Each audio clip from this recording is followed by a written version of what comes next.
제 아홉 번째 수업입니다. 제 아홉 번째 수업. 근로소득 금액의 계산입니다. 근로소득 금액의 계산은 비과세, 분리과세 대상 근로소득을 제외한 총급여에서 지금 현재 내용 자체가 비과세, 분리과세 대상 근로소득을 제외한 총급여액에서 이 총급여액 정의가 원래 근로소득에서 비과세와 분리과세를 제외한 것을 총급여액이라고 합니다. 그래서 근로소득 공제를 차감하여 구한다. 맞는 말이죠? 어려운 말이 아니에요. 근로소득 공제. 지금 현재 여러분들이 보다시피 여기 부분 이야기하고 있는 거예요. 지금까지 수업은 근로소득인 것은 아닌 것은 이런 공부 했었고요. 그 다음 이제 비과세는 이제 실기 수업할 때, 분리과세는 일용직 전에 이렇게 학습을 했었고, 지금은 이제 뭐 하냐면 근로소득 공제 부분을 학습하게 되는 겁니다. 근로소득 공제는 제가 앞서서 이런 이야기 한번 드린 적이 있었잖아요. 공제는 바가지다. 그러니까 근로소득에 대해서 무조건 빼줍니다. 무조건 빼주는데 1단계, 2단계, 3단계, 4단계, 5단계로 이루어져 있는데 이것을 다 외우실 필요는 없고요. 우리가 하나 좀 기억을 했으면 하는 것은 얘입니다. 500만 원 이하 부분에 대해서는 총 급여액의 70%를 공제해 준다. 근로소득 공제 친구가 연금소득인데요. 연금소득도 마찬가지로 연금소득 공제를 라는 부분이 있어요.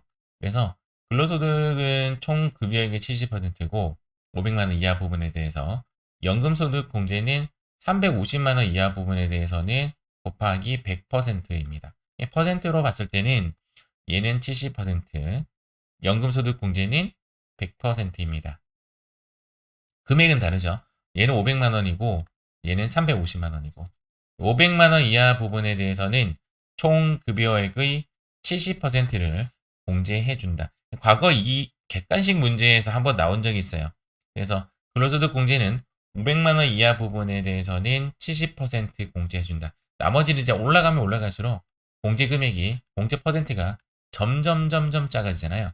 점점 작아지다가 결론적으로는 2%로 아주 작아집니다. 근데 이제 내용상으로는 이제 총 급여액의 몇 퍼센트잖아요. 총 급여액의 120%뭐 이런 식이 아니라 의 작은 퍼센트이기 때문에 결론적으로는 근로소득 공제가 총 급여를 넘어설 수는 없어요. 그렇겠죠. 근로소득 공제 자체가 총 급여액보다 더 많이 공제해주지는 않을 거고요. 두 번째는 안 넘어가네. 음, 근로소득 공제가 예를 들어서 총 급여액이 그래프를 한번 그려보면 총, 총 급여액이 이렇게 커진다면 이야기해요. 근로소득 공제는 이런 식으로 가다가 딱 어느 선도 2천만 원 딱 가는 순간에 여기 이제 2천만 원이라고 할게요. 2천만 원 가는 순간부터는 더 이상 커지지 않고 수평선을 이루어요. 네요. 그러니까 지금 근로소득 공제는 총 급여액이 커지면 무한대로 계속 커지지는 않습니다. 딱 2천만 원까지가 한도예요. 그런데 제가 이 말을 하는 이유는 뭐냐면 과거에는 계속 무한대로 커졌어요. 과거에는 계속 무한대로 커지다가 얼마 전부터 한도가 생겼어요. 한도가 생긴 지 얼마 안 됐어요. 연금소득과 조금 또 비교 한번 해볼게요. 연금소득은 요거와 비교했을 때 350만 원 이하 부분에 대해서는 100%라고 했고 이에 반해서 근로소득은 70% 한도라는 게 존재하죠. 근로소득의 한도는 얼마냐면 2천만 원이고 연금소득에 대한 연금소득 공제의 한도는 500만 원입니다. 이렇게 서로 좀 비교해서 같이 학습하는 것도 좋아요. 일단은 연금소득 공제는 900만 원까지만 해준다 라는 문제는 과거에 자주 나왔던 문제 중에 하나예요. 그래서 이 부분은 좀 기억을 했으면 좋겠고 이것도 이번에 생긴 법이기 때문에 아직 시험에는 나오지 않았지만 얘도 기억하면 참 좋을 것 같습니다. 근로소득 공제는 총 급여액을 초과할 수 있는가? 당연히 없죠. 아까 그래프 봤듯이 총 급여액을 초과할 수가 없습니다. 일용 근로자의 근로소득 금액.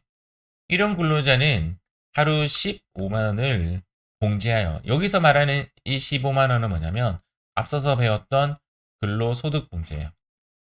근로소득 공제는 앞서서는 이제 5단계에 걸쳐 가지고 단계별로 이렇게 공제를 해주는데, 일용 근로자는 그냥 무조건 15만 원을 공제해 줍니다. 무조건 15만 원. 일용 근로자의 조건은 일당 또는 시간당으로 받아야 되고, 동일한 고용주에게 3개월 이상 또는 건설주의 입장에서는 1년 이상 고용되어 있지 않은 자를 일용 근로자라고 한다라는 정의가 있고요. 이 정의는 시험에 안 나와요. 여기서 이제 중요한 숫자는 얘입니다. 일용 근로자는 15만 원을 공제하여 구한다. 이거 꼭 기억하시기 바랍니다. 책에는 저 뒷부분에 나오는 부분인데 소액 부징수라는 것이 있어요. 지금 일용 근로자를 할 때 이 부분이 조금 필요한데, 소액 이 한자는 잘 모르겠고 이 한자는 딱 알겠죠. 적을 소자. 적은 금액이면 징수를 하지 않는다라는 뜻이에요. 이 소액의 의미는 현재 우리가 지금 학습하려고 하는 부분은 1,000원입니다. 1,000원. 소액은 징수하지 않는다라는 뜻이고, 소액 부징수는 이렇게 네 가지가 있죠. 이렇게 네 가지가 있는데 제가 지금 봤으면 하는 것이 뭐냐면 얘입니다. 이 부분 때문에 원천 징수 세액이 1,000원 미만이 되면 징수하지 않아요. 이게 소액 부징수입니다. 1,000원 미만인 경우에는 징수하지 않는다라는 부분이에요. 그런데 1,000원 미만이라도 원천 징수를 하는 놈이 있어요. 그게 뭐냐면 이자소득입니다. 얘도 그래서 시험에 나와요. 문제에 이런 문제가 나오겠죠. 1,000원 미만이라도 원천 징수를 하는 소득은 하면 정답은 이자소득이 정답이 되겠죠. 그 외에 납세조합 징수도 마찬가지로 1,000원 미만일 때 징수하지 않고, 비거주자의 분리과세 대상 소득에 대한 원천 징수세액도 1,000원 미만인 경우엔 징수하지 않아. 이런 것들은 시험에 안 나오고요. 우리가 지금 기억을 해야 되는 부분은 여기입니다. 1,000원 미만인 경우에는 원천 징수를 하지 않아. 이거 꼭 기억하시고, 얘도 이런 문제로는 나와요.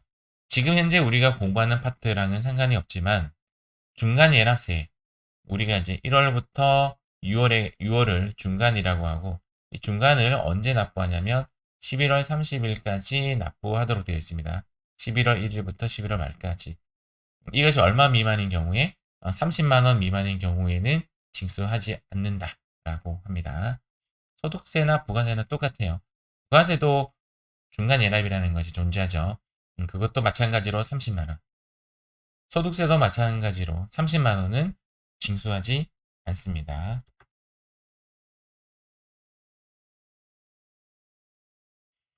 자, 이게 이제 근로소득의 흐름인데, 이번에 보는 근로소득의 흐름은 일용 근로자에 맞춰서 한번 나열한 겁니다. 일용 근로소득이라고 할게요.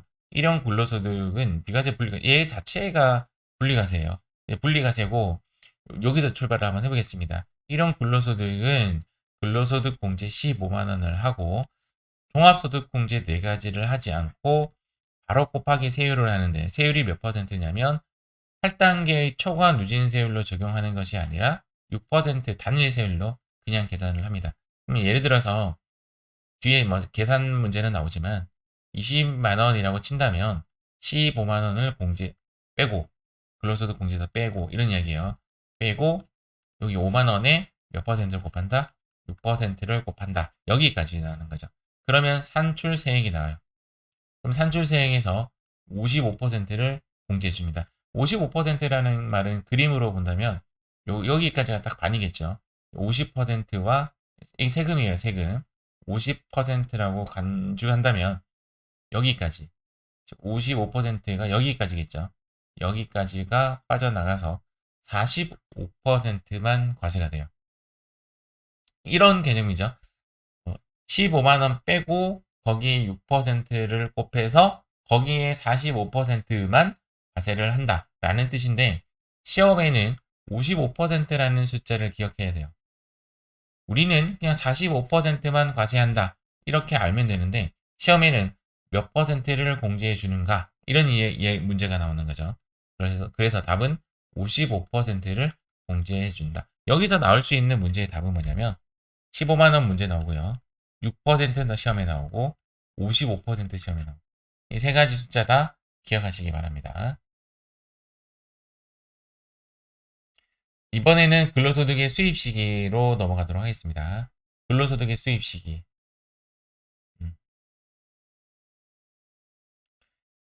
대부분의 일단 근로소득의 수입 시기는 여기 보다시피 근로를 제공한 날을 기억하시면 좋겠습니다. 근로를 제공한 날. 잉은 잉이다. 요것은 또 따로 외우시고 시험에 아주 잘 나오는 것이 뭐냐면 인정상여 부분이죠. 인정상여. 근로를 제공한 날. 근로를 제공한 날. 얘를 꼭 기억하시기 바래요. 얘도 아까 보셨다시피 자주 나오는 문제 중에 하나죠. 이번에 퇴직급여 중 퇴직소득세법상 인정되지 않고 종업원이 아니에요. 지금 임원이에요. 이번에 퇴직급여 중 퇴직소득세법상 한도가 초과된 부분, 한도는 아까 뭐 2배수나 정관에 적혀 있다면, 적혀 있지 않으면 1배수예요. 3배수일 때 그 초과한 금액은 지급받거나 받기로 한 날이다. 이것도 꼭 기억해 주시기 바랍니다. 주식 매수 선택권을 행사한 날 수입 시기로 본다. 근로소득은 아까 이야기했지만 퇴직하기 전에 행사를 해야만 근로소득으로 과세가 된다라고 보시면 되겠죠. 이 부분도 크게 중요한 부분은 아닙니다. 인정상여와 관련하여 월평균 금액을 계산한 것이 2개 사업연도를 거칠 때에는 각각 근로를 제공한 날로 구분해서 본다. 이렇게 보시면 됩니다. 제 얼굴 때문에 여기 글자가 안 보이네요. 맞죠? 그게 중요한 부분은 아니고 일단 우리가 알고 있는 글자는 근로를 제공한 날이라는 것이 포인트. 두 번째, 얘도 좀 기억을 하시라는 거죠. 퇴직급여 한도 초과 부분에 대해서는 지급받거나 받기로 한 날이다 라고 보시면 됩니다.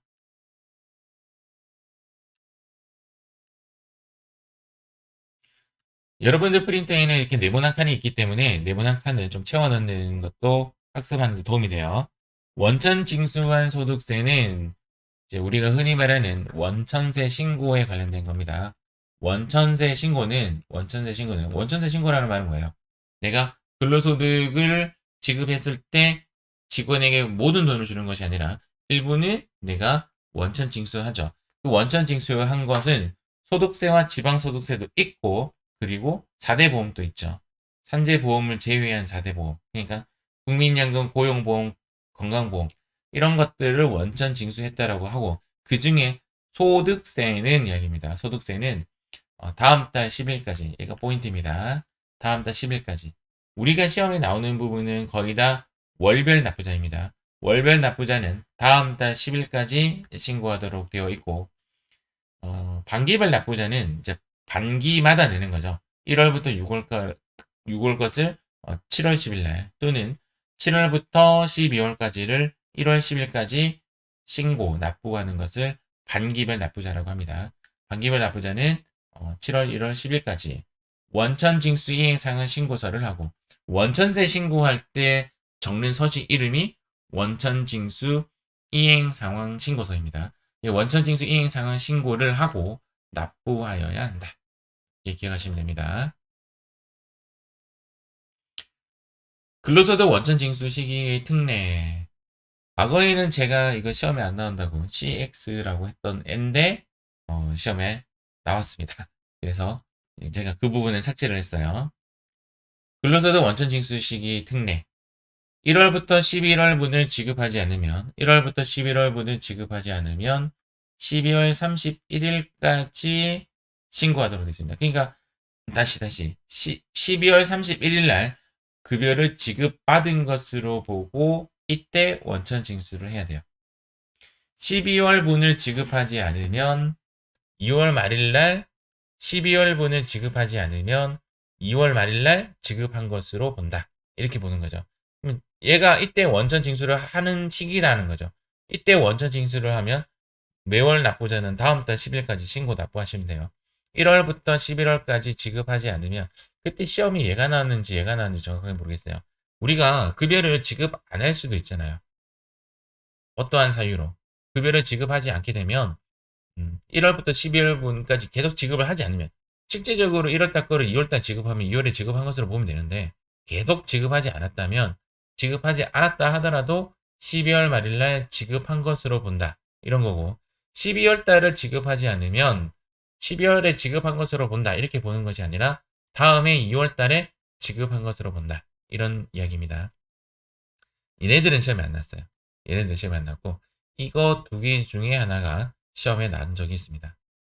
잉여금 처분입니다. 잉여금 처분은 3개월이 되는 날. 예를 들어서 11월 30일은 3개월이 되는 날이 12월, 1월, 2월이죠. 그래서 11월 30일은 3개월이 되는 달이 2월이겠죠. 2월에 지급한 것으로 본다. 잉여금 처분이니까. 그런데 11월과 12월은 또 언제라고 돼 있죠? 2월 말. 그러니까 11월은 위에 있는 규정으로 가든 아래에 있는 규정으로 가든 답은 똑같아요. 2월 말일로 되고 나머지 뭐 예를 들어서 1월달 잉여금 처분이면 1월달이면 2, 3, 4, 4월에 지급한 것으로 본다. 뭐 이런 이야기입니다. 크게 중요하지 않아요.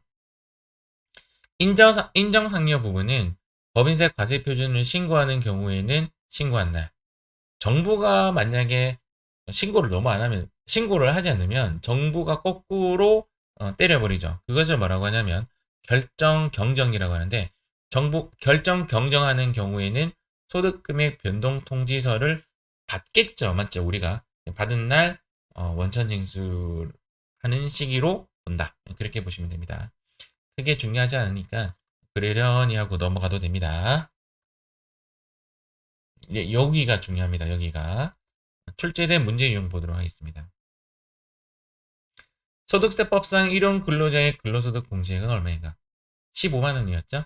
정답은 3번. 소득세법상 일용 근로자의 소득에서 공제할 수 있는 것은 일용 근로자는 아까 근로소득 공제 15만 원이었죠? 정답은 4번이 정답이 됩니다. 총 급여액이 3,500만 원인 경우 산식을 한번 적어보겠습니다. 총 급여액 마이너스 근로소득 공제 이꼴은 이렇게 빼고 나면 근로소득 금액. 현재 문제에서는 근로소득 공제를 물었죠. 얘를 물었어요. 얘를 물었는데 간혹 문제가 얘를 묻는 문제일 수도 있어요. 잘 판단하셔야 됩니다. 1900에 3,500만 원이라면 얘가 3,500만 원인 거죠. 얘가 3,500만 원이면 여기에 들어가는 거죠. 여기에 이제 내용이 어떠냐면 750만 원에 빼기 750만 원에 이렇게 적을게요. 더하기 1,500만 원 초과 금액의 3,500만 원에서 1,500만 원 초과 금액 빼기 3,500 빼기 1,500 이렇게 하면 됩니다. 계산기 안 두드려도 되는데 맞죠? 2천만 원이죠. 2천만 원 부분에 곱하기 몇 퍼센트? 15%. 요 부분이죠. 요 부분. 요 금액이 얼마냐라는 거죠. 그러면 750만 원에 2천만 원에 15%, 2천만 원에 0.15. 얘가 얼마냐면 300이에요. 얘가 300이니까 300만 원에 750만 원을 더하게 되면 1050만 원이 되죠. 정답은 4번이 정답이 됩니다. 자, 이렇게 해서 근로소득 부분은 마치도록 하겠습니다. 조금 이어서 제가 연금소득 부분을 조금 이어서 바로 하도록 하겠습니다. 제5조 연금소득과 기타소득입니다. 연금소득과 기타소득이 지금 같은 파트로 나눠져 있죠. 연금소득부터 시작할게요. 연금소득의 구조는 연금소득 마이너스 비과세 마이너스 분리과세 이꼴은 총연금액 빼기 연금소득 공제는 연금소득 금액이다. 우리가 배웠던 분리과세는 뭐였죠? 1,200만 원까지 선택적 분리과세이다. 이렇게 배우셨죠? 선택적 분리과세라는 말은 분리과세를 해도 되고 안 해도 되고 그런 이야기입니다. 여기서 가장 중요한 건 얘예요. 연금소득 공제에 대해서는 앞선 근로소득 시간에 제가 이야기했었죠. 하나는 350만 원 이하의 부분에 대해서는 전액 다 연금소득 공제를 해주고 한도가 있다라고 했죠. 얼마가 한도였죠? 900만 원이 한도였습니다. 900만 원까지만 연금소득 공제를 해준다. 이 부분이 연금소득 공제에서는 연금소득 파트에서는 중요한 파트다. 그렇게 보시면 됩니다. 연금소득 시험에 나오는 유형 아까 이야기했던 이 두 가지 일단 중요하고요. 1번은 연금소득 과세체계 연금 수령할 시 소득은 제목과 똑같죠. 답은 연금소득. 1번에 관련된 문제가 나오면 답 자체가 연금소득이기 때문에 크게 어렵지 않고요. 얘는 전액이라고 보시면 되고 얘는 900만 원 초과 부분에 대해서는 900만 원까지만 공제한다 이렇게 보시면 되고 분리과세 연금소득은 한번 읽어보고 넘어가시면 돼요. 연금소득 부분은 크게 이 연금소득을 팔고 파면 상당히 어려운 부분인데 왜냐하면 계산이 상당히 복잡하니까 근데 시험에 나오는 부분은 상당히 제한적으로 간단하게 나옵니다. 이런 이야기죠. 연금소득은 크게 공적연금과 사적연금으로 나눠지고요. 공적연금은 우리가 알다시피 국민연금이에요. 국민연금. 다 적진 않겠지만 공무원연금, 군인연금, 별정우체국연금 이런 것들을 전부 다 공적연금이라고 하고 공, 공적연금과 사적연금으로 나누어지고 사적연금은 또 이렇게 세 가지로 나눠져요. 이렇게 세 가지인데 하나는 뭐냐면 이연퇴직소득이라고 해서 퇴직급여를 그대로 받으면 퇴직소득인데 내가 퇴직소득을 이 자리에서 받지 않고 그대로 놔뒀다가 연금으로 수령할 수가 있습니다. 또는 내가 지금 퇴직급여를 받고 그것을 다시 돌려주는 거죠. 연금 IRP 통장이라고 하죠. IRP 통장에 집어넣어 버리면 그것은 일시적으로 빼면 당연히 퇴직소득으로 과세를 하고 얘를 연금 시기까지 놔뒀다가 연금으로 수령하게 되면 연금소득이 되는 겁니다. 이를 이제 현재 퇴직으로 보지 않고 이연시켰다고 해서 이연퇴직소득이다 라는 말을 합니다. 연금계좌 본인 불이백은 우리가 연금저축 부분이 보면요.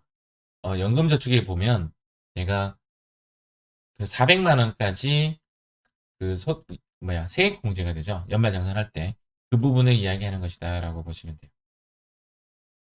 음. 그리고 퇴직 그 IRP 통장에도 회사가 부담하는 부분 말고 내가 추가로 더 넣을 수가 있습니다. 내가 더 추가로 더 넣는 부분도 연금계좌 본인 불입액 이렇게 보시면 돼요. 얘는 700만 원까지 돼요. 그러니까 연금저축만으로 하면 400만 원까지. 연금저축은 400만 원까지만 인정이 되는데 여기에 플러스 IRP 통장을 이용해서 한다면 얘는 700만 원까지 가능하다라는 규정이 있어요. 얘는 결론적으로는 얘는 400만 원까지 정해져 있고요. 얘는 400만 원까지 정해져 있고 얘가 예를 들어서 400만 원이면 얘는 300만 원 더 불입할 수 있는 것이 되겠죠. 얘가 만약에 100만 원 넣었다면 얘는 600만 원 더 넣을 수 있는 그런 것이 되겠죠. 그래서 내가 연말정산 세액공제 또는 사업자들이 세액공제할 때 이 부분을 잘 활용하시면 좋아요. 어쨌든 이연퇴직소득도 있고 연금저축에 자기가 불입한 돈도 있고 이 두 개에서 무엇이 생기냐면 이자가 발생되겠죠. 그 이자를 뭐라고 하냐면 운용수익이다라고 합니다. 시험에는 어떤 식으로 나오냐면 공적연금을 연금 수령하면 무엇이라고 하는가? 연금소득이죠. 이연퇴직소득을 연금 수령하면 무엇이라고 하는가? 연금소득이죠. 연금계좌 본인 불이백을 연금 수령하면 무엇이라고 하는가? 연금소득이죠. 이런 이야기고요. 이런 부분은 오히려 좀 중요한 것 같은데 시험에는 안 나와요. 공적연금을 연금 외에 수령하면 무엇이라고 하는가? 퇴직소득이라고 합니다. 퇴직급여를 이렇게 이야기하면 안 되지. 이연퇴직소득을 연금 외에 수령하면 무엇이라고 하는가? 퇴직소득이다 라고 합니다. 참고로 좀 알고 계시면 될 것 같고요. 일단 중요한 거는 연금 수령할 때 어떤 소득이라고 하는가 이게 좀 중요한 이야기고요. 연금소득의 범위, 금방 말씀드렸던 대로 공적연금은 국민연금, 공무원연금, 군인연금, 사립학교 교직원연금, 별정우체국연금 이런 것들이 있고, 사적연금은 이연퇴직소득과 그리고 개인이 연금 계좌에 납입한 연금저축, 이 두 개에서 나왔던 이자, 운용수익 이런 부분을 사적연금이다 라고 보시면 됩니다. 문제에서 공적연금과 사적연금을 구분하는 문제는 잘 나오지 않아요. 비과세 연금소득도 시험에 잘 안 나옵니다. 비과세, 과세를 하지 않는다는 말이 되겠죠. 국민연금법에 의하여 지급받는 유족연금 또는 장애연금, 공무원 등등에서 받는 유족, 장해, 장애해는 이제 다쳐서 받는 거. 얘는 질병이나 다쳐서 범위가 얘가 조금 더 크죠. 상이도 다쳐서 받는 연금, 산재보장법에 받는 연금 등, 국민포로가 받는 연금 등 이런 것들은 과세를 안 하는 것이 맞겠죠. 상식적으로. 연금소득 금액의 계산. 연금소득 금액은 여기 보다시피 총 연금액에서 연금소득 공제를 빼면 되죠. 여기가 중요하다고 했죠. 연금소득 공제. 구간이 근로소득은 5단계 있었죠. 5단계. 5단계였죠. 그런데 얘는 4단계를 이루고 있고 총 연금액 350만 원 이하는 100%이다라는 거 꼭 기억하시고, 자, 두 번째, 연금소득 공제는 900만 원까지이다 라는 것도 꼭 기억을 합니다.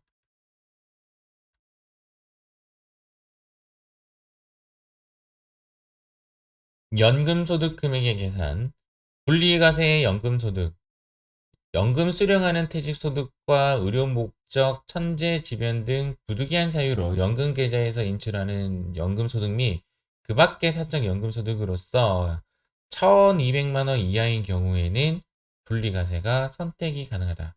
자, 이 부분 1,200만 원이라는 숫자는 중요해요.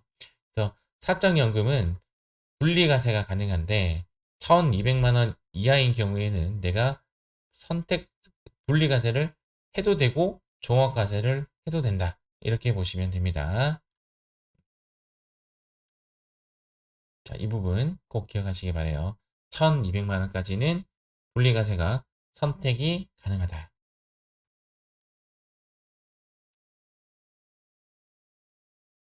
연금소득의 과세. 여기도 크게 중요한 부분은 아니고요.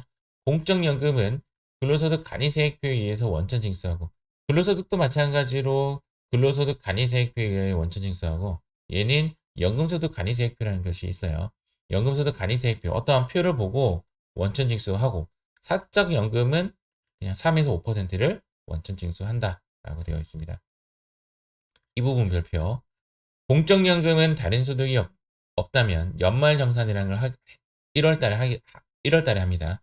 1월달에 연말정산 할 때 그때 과세가 종결되지만 공적연금 소득 그 연금소득 이외에 다른 소득이 있다면 종합해서 합산 신고를 해야 한다. 이렇게 되어 있습니다. 내가 만약에 연금소득도 있고 사업소득도 있고 또는 근로소득도 있고 하여튼 이거 이외에 다른 소득이 있다라면 합산해서 신고해야 한다. 이것도 이 문구는 시험에 나오곤 해요. 출제된 문제 보도록 하겠습니다. 소득세법상 원천징수로 납세 의무가 종결되는 대상 소득이 아닌 것은, 원천징수로 납세 의무가 종결되는 게 뭐예요? 분리과세죠. 분리과세 아닌 거. 정답은 2번이죠. 종합과세 되는 이라는 말을 했잖아요. 맞죠? 그냥 1,200만 원까지의 그 사적 연금소득은 선택적 분리가 가능하다. 그거 이외에는 원천징수로 납세 의무가 종결되지 않습니다. 얘는 분리과세. 기타 소득으로서 아직 우리가 안 배웠죠? 비실명 금융소득은 세금을 많이 과세하려고 42% 또는 90%를 과세하는데 종합과세 해버리면 오히려 세금이 적어지는 효과를 낳겠죠. 그렇지 않습니다. 무조건 분리과세를 한다라고 보시면 됩니다. 다음 중 소득세법상 납세 의무자가 분리과세를 선택적 분리과세는 1,200만 원의 사적연금하고 300만 원 이하의 기타 소득 금액과 사적 연금소득에 대해서만 분리과세를 선택할 수가 있습니다. 니언 같은 경우는 무조건 분리과세인 거죠. 무조건 분리과세. 얘는 금액과 상관없이 사업소득은 종합과세를 하도록 되어 있습니다. 정답은 4번. 자, 이렇게 해서 우리 연금소득은 마무리하도록 하겠습니다.